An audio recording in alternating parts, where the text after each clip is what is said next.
я могу сказать, почему мы не хотели бы, чтобы эта неудачная Россия погубила и Литву.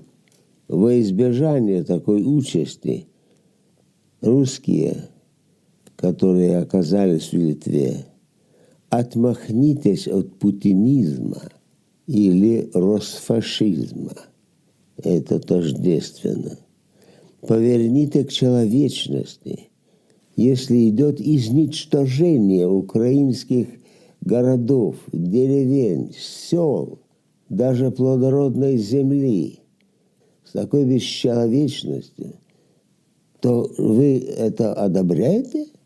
А если ваше неодобрение состоит только в том, что вы оттуда уехали, и вы не хотите быть посланы на фронт и погибнуть за какую-то чушь, этого мало.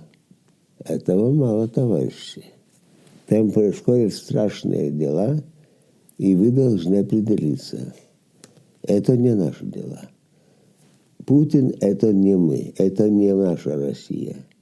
У нас в сердцах и в голове другая Россия. Но есть ли такое самосознание и такое с достаточной смелостью об этом сказать?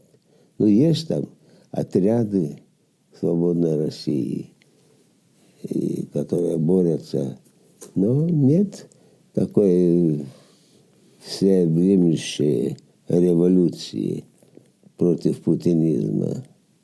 Повернуться к человечности, отвернуться от той бесчеловечности, которую насаждает путинизм. Это единственное спасительное верование – человечность. Ты мне брат, все, а я не Каин. Вот мы там сидим, и вся Россия – это большой Каин. Как им сообразить с этим, что мы не хотим быть Каином, мы не хотим убивать нашего брата. Но если ты человек, ты отвергаешь это, ты не начинаешь созывать какие-то там конференции, обсудить, Каин был прав или нет. Нет, Каин был не прав. Как Солженицын сказал, он привел такую пословицу гулаговскую: волкодав прав, людоед нет. А вот сейчас Россией правят людоеды, и российский народ не способен сказать нет. Значит, из него сделали людоедов. Как постоять за человечность? Это разные неудобства. Подчас и голову на плаху можно положить, как декабристы положили. Во имя какого-то идеала будущей свободной России. Вот поэтому у меня и вопрос есть к русским. Верите ли вы в свободную Россию? Есть ли у вас еще вера? Или хотите так и пребывать в дурдоме до конца ваших дней и до конца этой несчастной России? Надо определиться. И тогда наш исходный пункт: хотим ли мы дальше пребывать и жить так, как при Сталине, Брежневе и при Советах? Хотим ли мы? Нет, мы не хотим. Ну так давайте делать по-другому. А как? Вам не позволят. А почему нам не позволят? У нас есть право быть самостоятельным народом, со своей идеологией, со своей верой, со своей надеждой на наше собственное будущее. Мы не смотрим на Москву, что нам оттуда скажут, укажут, а мы послушно будем выполнять, видя, как все идет к чертям от этих их советов. Мы не хотим тонуть вместе с этим кораблем. Вот одна из картинок была «Отплыть от тонущего Титаника». Успеем ли мы отплыть довольно далеко, чтобы нас не затянуло? Потому что затянет. Эта мура затянет. Она может затянуть всю Европу. Мы сейчас видим, что это не шутки. Так и вопрос к Титанику. Хочешь ли ты потонуть? Ну давай, иди ко дну. Там есть остров Гадюк, Змеиный остров, могут принять. Но вообще-то определиться надо. Вот если еще существует российский народ, я не знаю, существует ли российский народ. Или это путиноиды, у которых уже нет чувства достоинства, кроме дутого чванства, что вот мы всем дадим зубы, и тогда перед нами будут преклоняться, потому что мир вроде бы уважает только силу. Так вот, если мы будем сильны и безжалостны, то мы их и покорим. Покорение, придет покорение Европы. Я помню, в Европарламенте, когда я там был, были тогда войны, страшные, плохие войны на Кавказе. Была война против Чечни. И начали интересоваться дорогие европейцы. Бритейцы, там, французы начали интересоваться, что это такое. И вот кто-то принес и показал. Вот медали.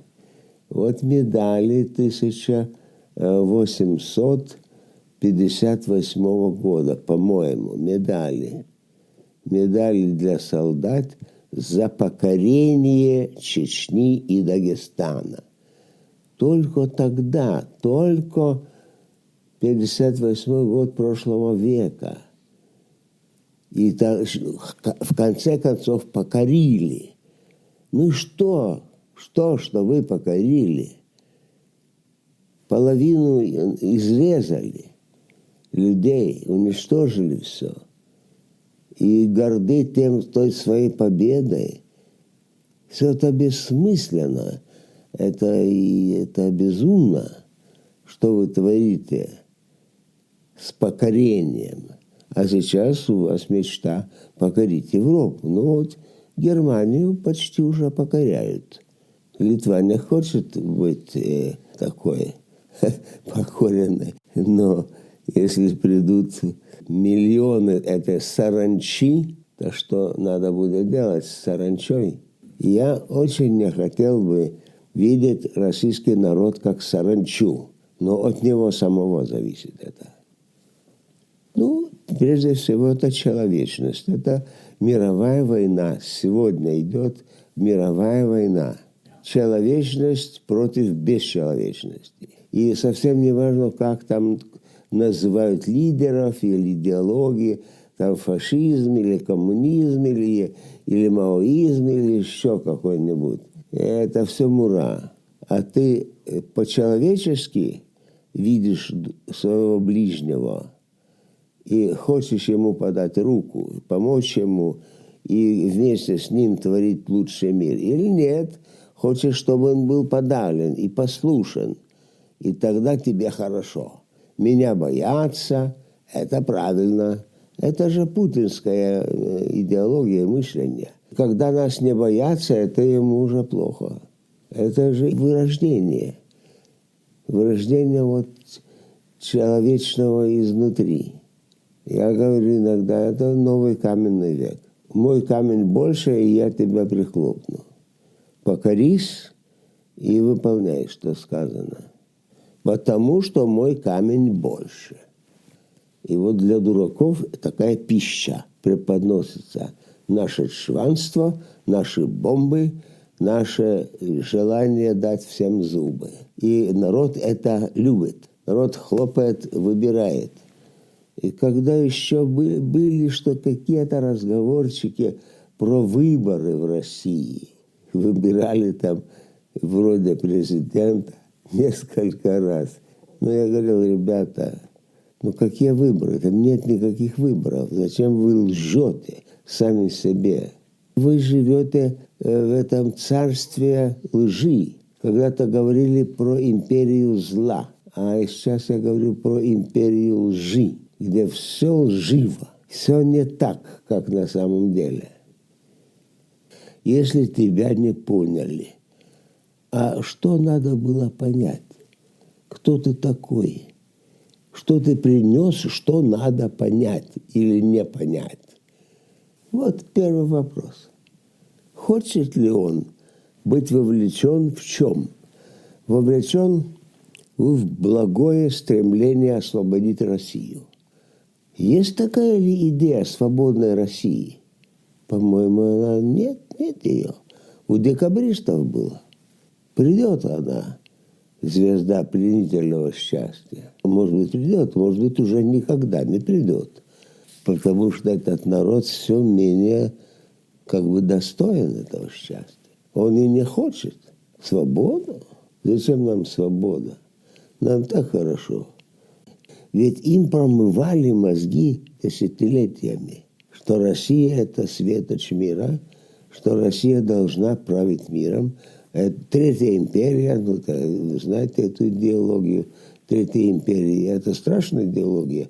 Я удивлен, почему эту книгу не перевели на западные языки. Это «Майн кампф», это путинский «Майн кампф», Третья империя. Тут есть такой глубокий вопрос, принципиальный вопрос. Должны ли мы оберегать наших детей от яда?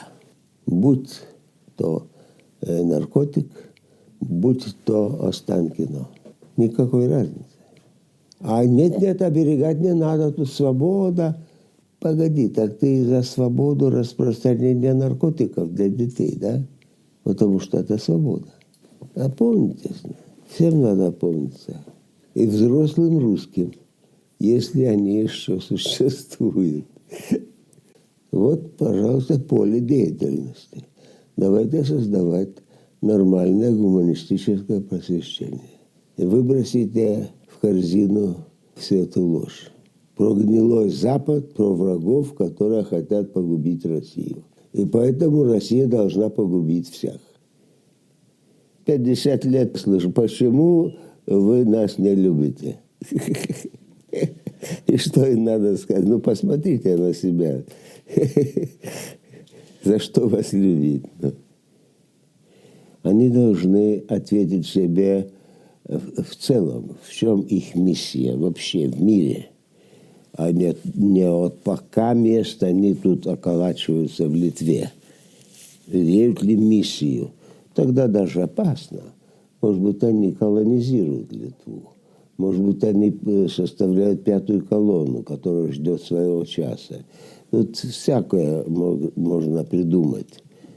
Какая тут у них может быть миссия? Вы приехали, ребята, вы хотите здесь жить, вы хотите работать, хотите честно работать, вы хотите иметь честные отношения к Литве. Или вот так, пока, поскольку, посмотрим, как там будет, придет ли Путин или не придет. Ну, знаете, это не к делу. Тут уже тогда нет разговора. Тогда они даже опасны. Понимают ли они это сами, я не знаю. Но они не такие люди, которые мы бы приветствовали. Вот настоящие русские, которые отвергают русофашизм, отвергают этот путинизм, и там им нет жизни в России, они где-то неподалеку хотят быть и быть наготове, когда придет час, снова отстраивать нормальную Россию. Если у них есть такая предпосылка, ну тогда они какие-то разумные или положительные люди. Если этой предпосылки нет, то они вот тут околачиваются в ожидании неизвестно чего, тогда и они сами провоцируют подозрения. Надо определиться, не то что по отношению к Литве или ожидая, когда Литва как-то определится, как быть с этими русскими. Что они о себе думают и какую миссию или роль, долговременную или временную, они здесь себе, так сказать, предвидят. Есть ли у них ответ? Ну, если нет, так с кем и о чем мы говорим? Тогда нет субъекта для разговора. Если этот субъект сам не знает, кто он. Временный пришелец, ну, тогда надо быть настороже, начеку. Черт знает, что он может выкинуть. Тем более, если их количество увеличивается. И тут надо понять, что все будут настороже. Если будут не впускать ни финны, ни поляки, не будут пускать русских на свою землю, то у них есть резоны. Они не хотят иметь проблемы с этими идиотами, которые молятся Путину и ждут его победы над миром. Еще с благословения Кирилла, с его джихадом. Кирилл ведь провозгласил джихад против гнилого западного мира. Так весь мир, весь он проклят и должен быть уничтожен. Кирилл посадил себя на скамью преступников против человечества. А понимают ли это русские вообще, и тем более русские в Литве? По-моему, вопрос пользы – это не очень такой, не самый достойный. Не о пользе надо говорить, а о месте под солнцем. Чего они хотят и какими они хотят быть. Если они хотят быть нормальными людьми, европейскими людьми и относиться к другим народам и соседам по-человечески, без высокомерного чванства и привычного такого взгляда господ на служащих, тогда, может быть, еще есть шанс. А если у них засело это глубоко, и для них пребывание в Литве что-то временное, что надо выждать, а потом что, когда выждешь, когда придет Вова, или когда Вова не станет, но путинизм будет процветать, какая твоя роль будет здесь? Ты будешь пропагандистом того же дела, будешь болтать чепуху, что Украина сама виновата, Литва сама виновата, все виноваты, мы мученики мира, и мы всем дадим зубы. Но с этим никуда не пойдешь, только сам себя погубишь, так я бы сказал российскому народу, если бы он слушал. И если бы я говорил с нормальными русскими на Литве или теми, которые могут быть нормальными, которые ищут своего пути в этом полубезумном мире на обок безумной России. Раз вы заключили, что России нормальной больше нет, кругом там ползают сплошь путиноиды и перепуганные, то вам необходимо найти место среди нормальных людей. Возможно, в Литве. Но чванливых бродяг она не полюбит. Излишне жаловаться. Зачем вы нас не любите? Ну, посмотрите на зеркало, товарищи. Кого тут любить? Вслепую вы не уйдете от собственной российской чумы, а еще и Литву погубите. Иногда у нас еще отплывают какие-то отзвуки десятилетней давности. А может быть, вот если бы Калининград или тогдашний Кёнигсберг был бы передан Литве. А почему тогда Снежкус и другие руководители не хотели этого? Ну, это очень понятно. У них еще был кусок здравого смысла. Представьте себе Литву сегодняшнюю, плюс еще 1 миллион путиноидов в Калининграде. Про пользу от россиян, от русских, это не самый достойный уклон. В разговорах с молодежью, литовской молодежью, иногда я ставлю такой вопрос: нужен ли ты кому-нибудь? И они призадумываются, потому что они знают очень много вещей, которые им нужны, что им нужно. А нужен ли ты кому-нибудь? Стоит призадуматься. Так вот, русский, который поселяется в Литве, не зная, что надолго или ненадолго, он должен себе ответить. И на этот вопрос, нужен ли я этой Литве, или Литва будет бояться меня, и тогда это еще хуже, потому что от боязни очень многие плохие вещи. Сам Путин вращен на боязни. Страх порождает ненависть. Я не хочу видеть того, кого я боюсь. Лучше я убью его, чтобы он не существовал. Тогда мне будет вольготней. Вот так, это каменный век. Пришел какой-то из другого племени, говорит на не очень понятном языке, и неизвестно, что он хочет. Лучше мы убьем его, и все в порядке. Зачем тут еще объясняться? Вот как мы сидим в этом новом каменном веке, не отвечая даже себе, нужным или кому-нибудь. А вот что бы я сказал этому русскому, который недавно тут появился и еще оглядывается, и еще слушает всякие прибаутки, почему меня не любят сразу. Вот я пришел такой прекрасный, такой милый, а меня не любят сразу, да? Приди и будь братом, а не чужаком и еще захватчиком. Как это бывало столетиями. Чужак и захватчик, который еще жалуется, почему его не любят. А ты не будь чужаком, а ты познакомься. Определиться надо. Надо определиться не только вот по месту жительства, надо определиться как человеку.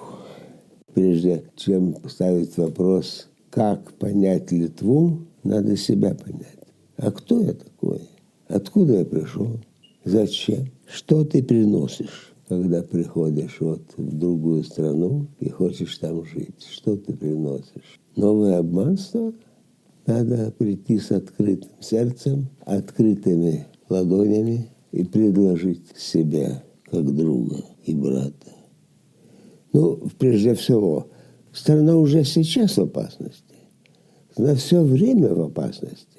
Так если приходят люди из бывшей России с тем, чтобы отстаивать то, что еще числится за свободным миром, как Литва, ну, так это не только не запрещено, это будет встречено очень одобрительно, как верное решение. Но есть ли такое решение? Есть ли у русских такое решение? Что они думают сами о себе? Ну, хорошо, если они хотя бы об этом открыто говорят и не боятся сказать, что они против Путина и его войны. И они здесь ожидают того времени, когда Путина не станет. И тогда война закончится, может быть. Потому что неизвестно, закончится ли путинизм. Сталинизм и Сталин – это не то же самое. Сталин как будто умер, а сталинизм процветает. Так это может случиться с путинизмом. Он может процветать и без Путина, если несчастные русские будут любить такой настрой, такое отношение к остальному миру, особенно к соседям. А вот соседи, первый такой сосед, которого они не только недолюбливают, многие даже ненавидят, это Украина. Такой сосед, который непослушный, вышел из послушания. Хотя они привыкли столетиями к такому порядку, что вот они господа, а все другие народы России, скажем так, это такие вторичные нацмены. Было такое выражение. Они большевики, а все другие нацмены. Поэтому надо, чтобы русские уходили от империи лжи. Просто идея та, с какой начинался Союз, что можно жить иначе. Надо только желать. Этот вось Очень хороший. Это мой друг. Мой друг из Норвегии. Ну вот он будет с вами. Моя правнучка тут была. Уже было примерно 2 года. Ей было 3 года. Она получила вот этот лось и очень им дорожила. Ходила везде с ним. И здесь пришла ко мне. Тут была свора таких. И они мне принесли какие-то подарки. Она думала и отдала свою драгоценность. Тебе это нужно, сказала. Тебе это нужно. Знаешь, они такие гениальные, эти дети. Вот она 2 дня тому назад сказала про прадедушку. Но прадедушка не работает совсем. Ничего не работает, только пишет. Все время пишет. Не работает.